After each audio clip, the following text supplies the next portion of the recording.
Hello, नमस्कार। सहारनपुर जी असम में आप सभी का स्वागत है। मैं आज आपके सामने मध्यकालीन भारत की सीरीज का नेक्स्ट वीडियो लेके आया हूँ। इससे पहले हमने पढ़ा था तुर्क आक्रमण, दो भागों में पढ़ते हैं हम, गजनवी और गौरी के बारे में। तो हम पिछली वीडियो में हमने गजनवी के आक्रमणों तक का पढ़ लिया था कि गजनवी तुर्क, पहले हमने पढ़ा था तुर्क का बेसिक इंट्रोडक्शन, कुछ राजा, फिर हमने पढ़ा था गजनवी का इंट्रोडक्शन और गजनवी के आक्रमण। तो आक्रमण हमारे पूरे हो चुके थे, 16-17 के आक्रमण के सारे। तो आज हमारा गजनवी के दरबारी। आज की वीडियो में हमारा ऑब्जेक्ट रहेगा, एक तो गजनवी के दरबारी के बारे में पूरा पढ़ लें, गजनवी का थोड़ा सा मूल्यांकन ले लेंगे, ठीक है। उसके बाद गजनवी के आक्रमण के भारत पे क्या प्रभाव पड़ेंगे, 3 टॉपिक आज कवर करने का हम पूरा ट्राई करेंगे। ट्राई रहेगा कि आज गजनवी का ये पूरा का पूरा टॉपिक ही पूरा हो जाए हमारा, ठीक है। तो हम करते हैं स्टार्ट गजनवी के दरबारियों से। भाई, दरबारी का मतलब होता है कि विद्वान, उसके दरबार में जो लोग रहते थे, दरबार में इसके विद्वान ही रहते थे, ठीक है। गजनवी को जो था, विद्वानों के संरक्षण का बड़ा शौक था। विद्वानों का संरक्षक कहा जाता है इसे। विद्वान का मतलब पता है आपको, इंटेलिजेंट। संरक्षक मतलब कोई भी विद्वान इसके दरबार में आता था, उन्हें पूरा संरक्षण देता था। संरक्षण का मतलब अपने दरबार में रखता था, रहने की जगह देता था कि, और फिर पैसे वैसे भी, सैलरी वगैरह भी इनको पूरा देता था। संरक्षण ऐसे ही तो होगा भाई, किसी का संरक्षण आप कैसे करोगे? उसको सैलरी दे के, उसको रहने की जगह दे के, अपने यहाँ जगह स्थान दे के उसका अपने आप संरक्षण हो जाएगा, ठीक है। विद्वानों का संरक्षक था। तो कुछ इंपॉर्टेंट विद्वान है, उनके बारे में हम देख लेते हैं। जहाँ पे पहला है उत्बी के बारे में देखते हैं। उत्बी का जो था, दरबारी इतिहासकार था। दरबारी इतिहासकार का मतलब एक तरह से सरकारी इतिहासकार समझ लो। दरबारी इतिहासकार क्या काम करते हैं? इसने गजनवी वंश के जितने भी शासक थे उन सबका एक इतिहास तैयार किया। गजनवी का भी इसने कब क्या क्या किया। इन इतिहासकारों की वजह से ही उस टाइम इन्होंने जो कुछ भी देखा लिखा, इन वजह से ही तो हम लोगों को पता चलता है कि उसके समय में क्या क्या काम हुए थे। तो ये था इसका दरबारी इतिहासकार, ठीक है। इसकी एक किताब थी जिसका नाम था किताब उल यामिनी, ठीक है। इसकी किताब का नाम था किताब उल यामिनी, ठीक है। यामिनी इसलिए, जो गजनवी का जो वंश था ना, वो यामिनी वंश था। मैंने जो बताया था ना कि इसने गजनी वंश की स्थापना करी थी, मूल इसका वंश यामिनी था, ठीक है। तो यामिनी, किताब उल यामिनी की इसने रचना की थी, ठीक है। दूसरे नाम पे था फिरदौसी को पूर्व का होमर कहा जाता है। इसका एक अन्य नाम है पूर्व का होमर। अब ये नाम क्यों है मैं बताता हूँ। होमर जो है बहुत बड़ा इतिहासकार रहा है यूरोप के साइड का, पश्चिमी एरिया का, ठीक है। तो इसे पूर्व का होमर कह दिया जाता है, ठीक है। पूर्व का होमर का मतलब पूर्वी भारत के, मतलब भारत की साइड का या एशिया की साइड का। हमें पूर्व वाले बोला जाता है ना, पूर्व की साइड के, हम वो उधर के पश्चिम के साइड के। तो इतना बड़ा इतिहासकार था कि इसे पूर्व का होमर की उपाधि तक दी गई है। इसकी जो रचना थी उसका नाम है, देखो क्वेश्चन डायरेक्ट आ सकता है कि पूर्व का होमर किसे कहा जाता है, ठीक है। वो मैंने समझाने के लिए बता दिया। इसकी रचना थी, उसका नाम था शाहनामा। शाहनामा को एक नाम और दिया गया है, जिसे AFG लिख रहा हूँ मैं। AFG का मतलब अफगानिस्तान का महाभारत कहा जाता है इसे, अफगानिस्तान का महाभारत। ये सब शाहनामा फिरदौसी ने लिखा था। अफगानिस्तान का महाभारत क्यों कहा जाता है? जैसे हमारे हिंदुओं का पौराणिक बहुत बड़ा काव्य है महाभारत, उसमें जैसे 2 राजाओं की लड़ाई है, परिवार की लड़ाई है, ठीक है। इसी की तरह की कुछ लड़ाई है उसमें शाहनामा में, इसलिए उसे अफगानिस्तान का महाभारत कह दिया जाता है। इसकी रचना किसने की थी? शाहनामा की फिरदौसी ने। ये याद रखना है, हमेशा कई बार क्वेश्चन आया कि शाहनामा की रचना किसने की थी, या अफगानिस्तान का महाभारत किसे कहा जाता है। एक चीज इसमें याद करने की जरूरत ये है, ये जो लिखी थी इसने फारसी भाषा में लिखी थी। फारसी भाषा में, देखो अभी तक हमने जितनी पुस्तकें जो भी चीज़ पढ़ी है ना, वो मूल रूप से अरबी भाषा में लिखी जाती थी। ये पहली पुस्तक थी जो फारसी भाषा में लिखी गई है अभी तक, पहली पुस्तक। देखा कितनी सारी इन्फॉर्मेशन इसमें हो गई। फिरदौसी का नाम पूर्व का होमर भी है। इसने क्या लिखी? शाहनामा, जिसे अफगानिस्तान का महाभारत कहा जाता है। किस भाषा में? फारसी भाषा में, और फारसी भाषा की फर्स्ट बुक है। एक ही लाइन में कितने सारे क्वेश्चन क्लियर। तीसरा है बेहाकी, ठीक है। बेहाकी को एक इतिहासकार है लेनपुल, इससे पहले हम बात कर चुके हैं लेनपुर के बारे में। लेनपुल ने बेहाकी को पूर्व का पेप्स कहा है, पूर्व का पेप्स। पेप्स भी एक इतिहासकार था, विद्वान था, जैसे होमर था ना, तो इसे भी पूर्व का पेप्स कहा है। क्लियर। बस इसका भी यही लिखना है कि इसने क्या लिखी थी। इसकी बुक का नाम था तारीखे सुबगुतगीन। सुबगुतगीन के बारे में तो आपको पता ही है, इसके बारे में बात कर चुके हैं, सुबगुतगीन की। ठीक है, अल्पतगीन, सुबगुतगीन, गजनवी। गजनवी के पिता कौन थे? सुबगुतगीन। इसकी पुस्तक का नाम है क्या? तारीखे सुबगुतगीन। क्लियर। इसके अलावा ये 3 हो गए। चौथा था कवि उजारी, मतलब एक कवि था ये। ठीक है, इतिहास का कवि उजारी। 5वें पे था फराबी। फराबी जो था दर्शन शास्त्र होता है, दर्शन शास्त्र है, एक विषय का नाम है, उसका विद्वान था ये फराबी। ठीक है। 6ठा था तुसी। 7वां अंसुरी। 8वां अफजदी। 9वां अलबरूनी। भाई देखो, इनमें तो मैं कुछ नहीं समझा सकता, नाम है, कोई नाम को तो समझा नहीं सकता है, नाम तो नाम है, याद करना ही पड़ता है, रटना पड़ता है। 9 हो गए, 9 के 9 याद होने चाहिए आपके। इन 9 में सबसे इंपॉर्टेंट है अलबरूनी। तो हम पढ़ लेते हैं अलबरूनी के बारे में थोड़ा सा। ठीक है, अलबरूनी बहुत जरूरी है, अलबरूनी के बारे में हम पढ़ लेते हैं। हमारा टॉपिक चलेगा अलबरूनी से। क्यों इंपॉर्टेंट है, अब सारी चीजें देखते हैं। अलबरूनी, अलबरूनी का रियल नेम था अबू रेहान। अबू रेहान इसका असली नाम था। क्लियर। ये 1017 में गजनवी के साथ भारत आया था। अभी जैसे जैसे इसके बारे में बताऊंगा खुद समझ जाओगे क्यों इतना इंपॉर्टेंट है ये। गजनवी के साथ भारत आया, बेसिक इंट्रोडक्शन पे चलते हैं। भारत आया, 1030 तक भारत रहा है, भारत रहा। देखो इसने भारत में आके क्या क्या किया, इसलिए इंपॉर्टेंट है ये। संस्कृत सीखी, हमारी भाषा सीखी, गणित, ज्योतिष, एस्ट्रोलॉजी, गणित, मैथमेटिक्स, पता ही है तुम्हें इतना तो। ज्योतिष, गणित, ज्योतिष और इसके अलावा दर्शन का ज्ञान प्राप्त किया। 1 2 3 4 4 चीज जिसने भारत में आके सीखी। इसके अलावा ये पहला मुस्लिम है, पहला मुस्लिम। क्या करने वाला, अभी करते हैं बात। पहला मुस्लिम भारतविद है।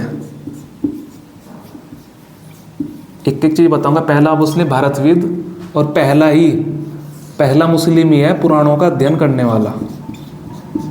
पुराण तो आप समझ गए होंगे, पुराणों का अध्ययन करने वाला। देखो पहली बात तो ये कि इसने संस्कृत सीखी भारत आके, ये तो बेसिक इंट्रोडक्शन हो गया। गणित सीखा, ज्योतिष, दर्शन। पहला मुस्लिम है पहला मुस्लिम भारतविद है, पुराणों का अध्ययन किया। ये तो आपके क्लियर हो गया होगा ये भारतविद क्या होता है। अब मैं भारतविद की क्लियर डेफिनेशन बताता हूँ एक सिंपल सी लैंग्वेज में। भारतविद का मतलब है जिससे भारत का बेसिक हिस्ट्री पता है, भारत का बेसिक कल्चर पता है, भारत का बेसिक भूगोल पता है। मतलब भारत का इतिहास, संस्कृति, भूगोल, धर्म, इन सब चीज़ों को जिसको जानकारी है ना उसे भारतविद कहा जाता है। वो भारत का भी हो सकता है, वो बाहर का भी हो सकता है। जिसे भारत के बारे में इन चीज़ों का पता चल गया, ज्ञान होगा, भारतविद है। ये पहला मुस्लिम था। मुस्लिम होने के बाद इसने भारत की इन चीज़ों के बारे में जानकारी के लिए, इसके बाद भले ही कोई रहा हो पर भारत का ये मतलब अभी तक ये पहला था। इसके बाद कोई भी आए, फर्स्ट यही था।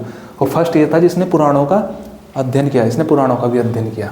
ठीक है। एक इसका एक और अन्य नाम था, किसका? अलबरूनी का एक अन्य नाम था जो बहुत फेमस है, मुंजिम। इसे मुंजिम भी कहा जाता है। मुंजिम का अर्थ होता है ज्योतिष का विद्वान, मतलब एस्ट्रोलॉजी का भी अच्छा खासा नॉलेज थी इसको, ज्योतिष का विद्वान। अब देख ले कितनी चीजें पता चलेगी इसके बारे में। अब इन सबसे भी इंपॉर्टेंट चीज पे आते हैं इसने एक बुक लिखी थी। इसकी एक बहुत फेमस बुक है। अब इतनी तो इंग्लिश चल सकती है भाई, पुस्तकें लिखोगे हर जगह, बुक भी चल सकता है, जिसका नाम है किताब उल हिंद। इसको मत भूल जाना, किताब उल हिंद। ठीक है। किताब उल हिंद बहुत इंपॉर्टेंट बुक है, जिसको एक और नाम से जानते हैं। देखो 3 नाम मिलेंगे आपको।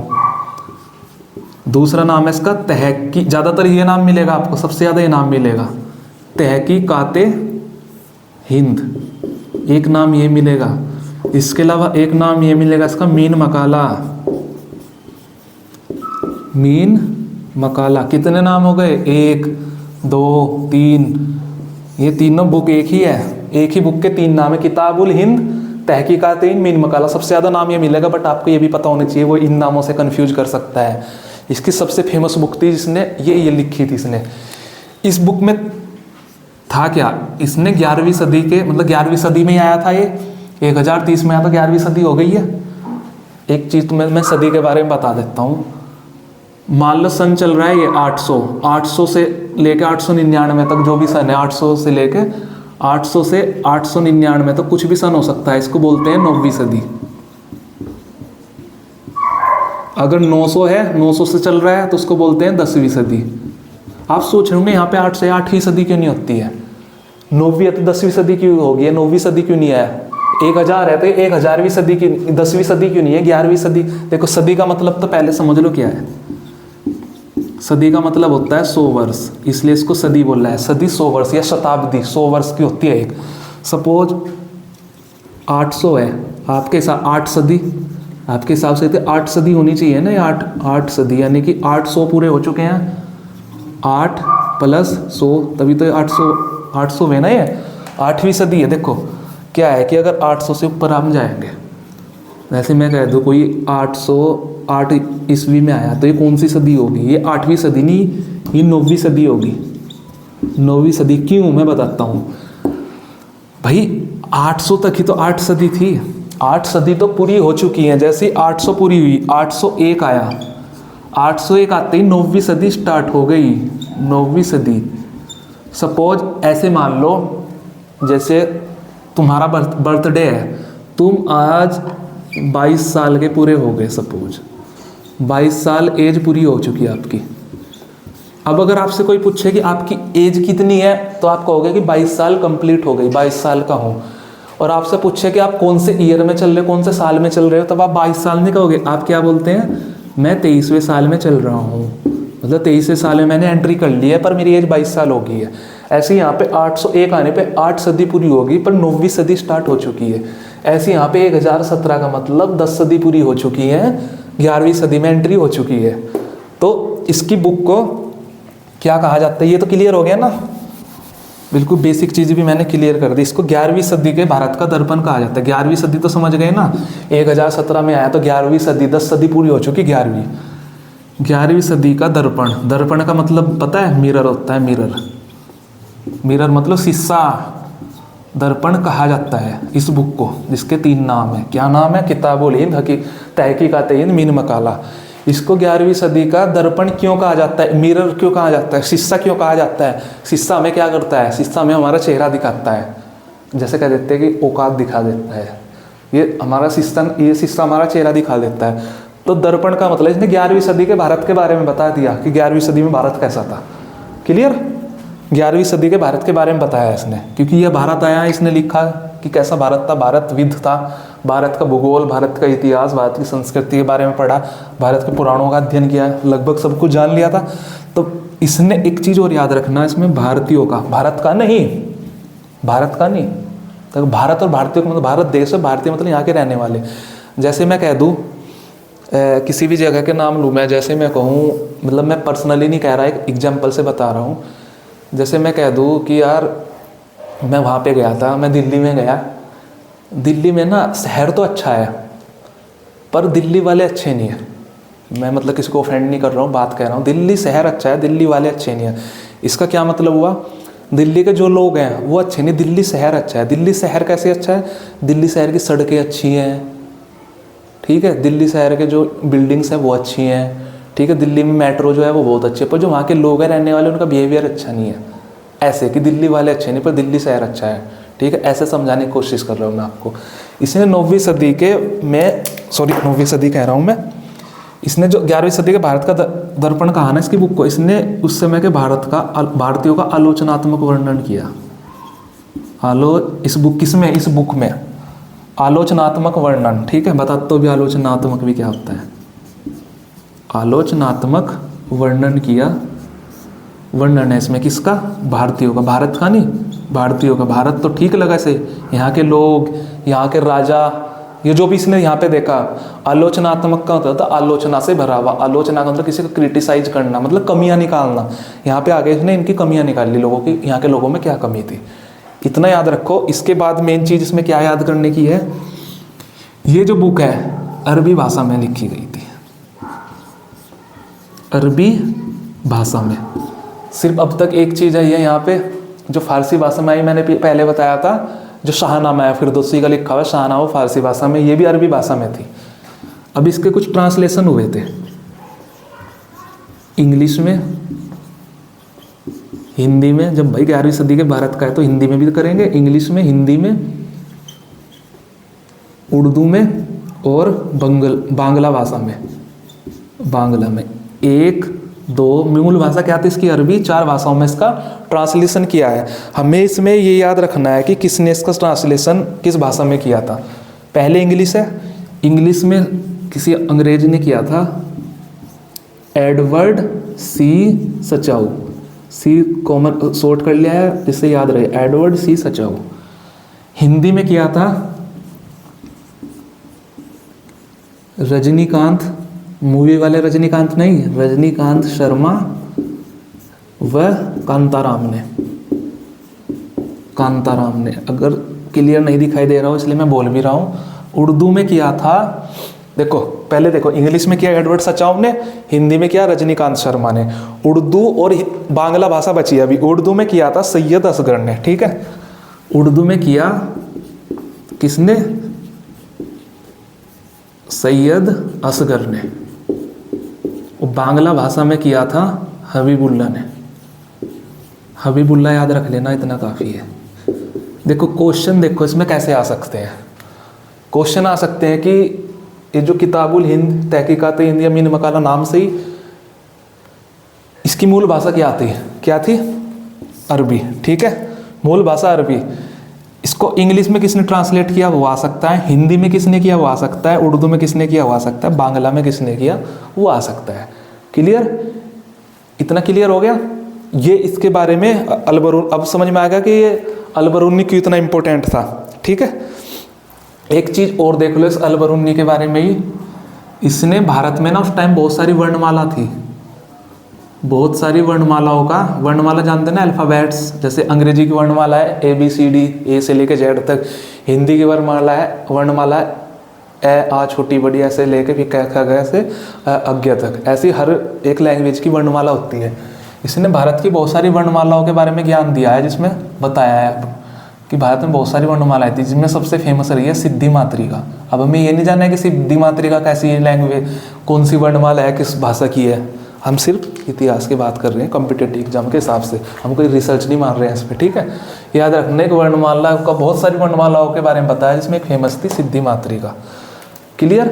यहाँ पे इसके बारे में क्लियर हो जाता है, ठीक है। मुझे वो पे यहाँ तक आपका सब समझ में आ गया होगा। इसके बाद हम इसके दरबारी यहाँ पे ख़त्म हो जाते हैं। अब हम इसके अगले टॉपिक पे चलते हैं, जो कि है उसका क्या बोलते हैं, गजनवी का ख़त्म हो गया, गजनवी का मूल्यांकन। इसके बाद होगा हमारा गजनवी का मतलब गजनवी के भारत पर आक्रमण के प्रभाव, ठीक है। तो गाइज हमारा अभी इसके बाद दूसरा टॉपिक है गजनवी का मूल्यांकन। देखो मैंने पहले ही बताया था कि ये दरबारी तो हमारा पूरा हो गया है, ठीक है। मैंने पहले ही बताया था कि हम अपने बेसिक कॉन्सेप्ट को ना क्लियर करते हुए चलने के साथ साथ इतिहास विषय में एक समझ बना के चलेंगे, ठीक है।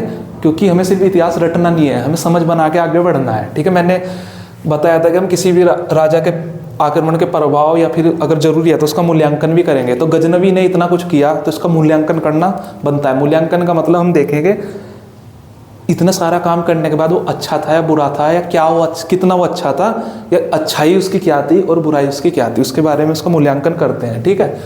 तो लेनपुल एक इतिहासकार है, इसके बारे में बात हो चुकी है। उसने गजनवी को क्या कहा, पहले मैं इसको ऐसे कर देता हूँ फिर इसको समझाता हूँ। कि महमूद एक महान सेनानी, प्रशंसनीय, साहसी, अविजयी शासक था। महान सेनानी था, इसमें तो कोई डाउट नहीं है। महान सेनानी था, तभी तो इतने आगे तक आके पंजाब तक को जीत के चला गया। और पंजाब तो उसने जीता ही जीता, भारत पे भी 17 बार हमले किए, कन्नौज तक का क्षेत्र उसने जीता, ठीक है।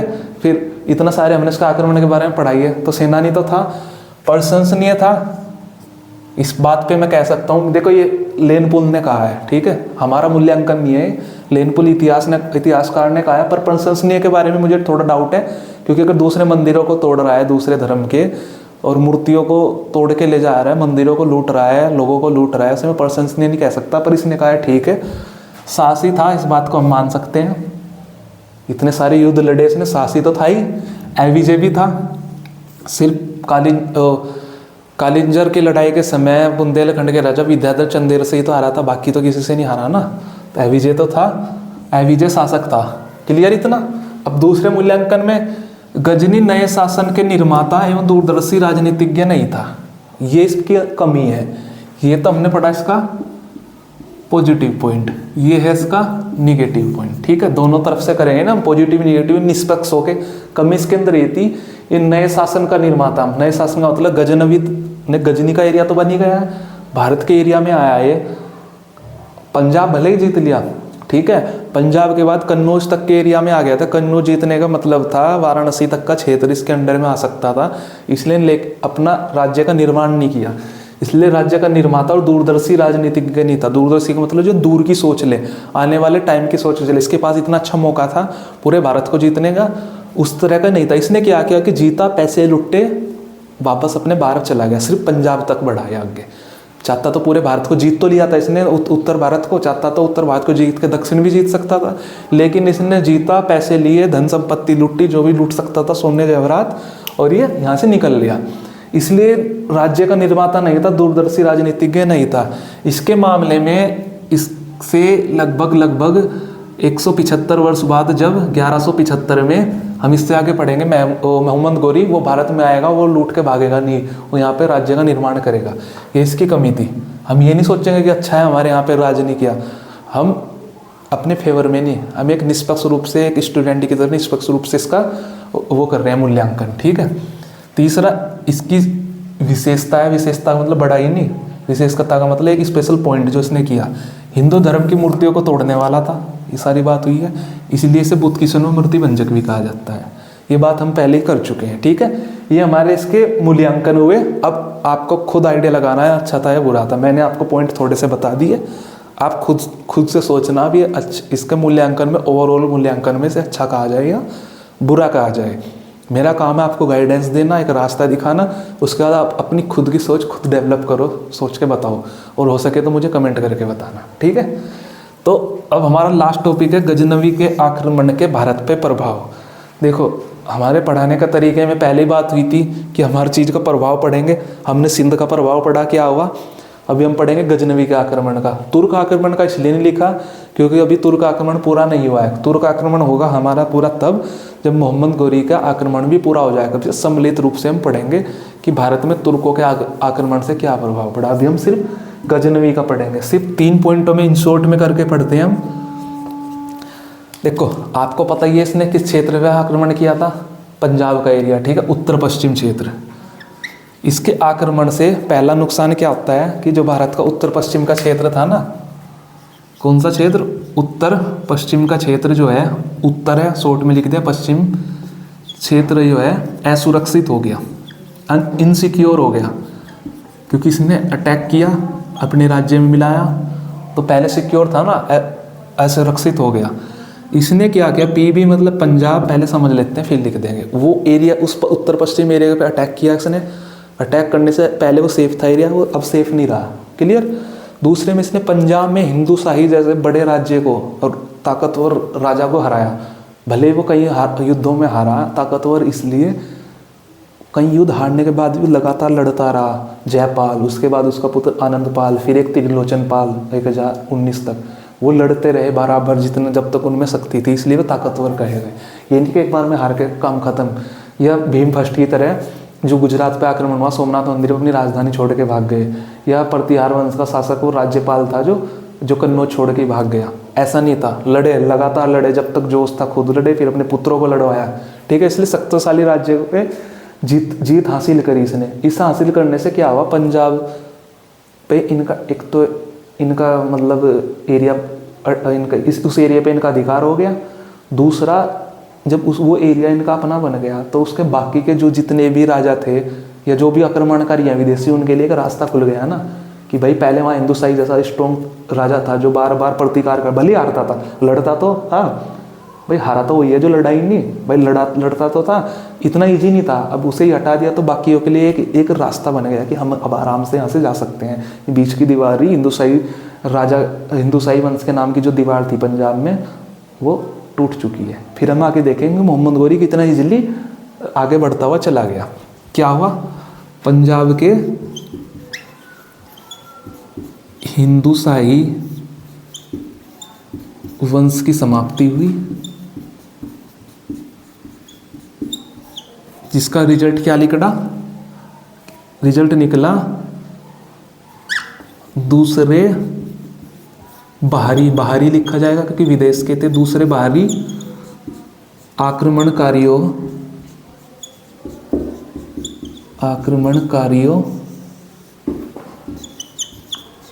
के लिए भारत पर आक्रमण का रास्ता खुल गया। भारत पर भविष्य में आक्रमण करने का रास्ता खुल गया। भविष्य में हमला लिख देता हूँ, मतलब हमला करने का रास्ता खुल गया। क्लियर। तीसरा पॉइंट, पीबी का मतलब पंजाब पर गजनवी का डायरेक्ट कंट्रोल, सीधा नियंत्रण। थोड़ी बहुत इंग्लिश इतनी चल सकती है, हिंदी में लिखना है लिख लेना। डायरेक्ट कंट्रोल का मतलब है सीधा नियंत्रण। इतना मैं तुम्हें इंटेलिजेंट मानता हूँ, इतनी तो इंग्लिश सबसे आती है, ठीक है। Direct control. एक और छोटा सा लिख लेना, चौथा, जो इनका मेन ऑब्जेक्ट था, इस एरिया में, पंजाब के एरिया में इस्लाम का प्रचार हुआ। इस्लाम का प्रचार लिख दिया है, आगे मैं खुद बता देता हूँ, बढ़ा के लिख लेना।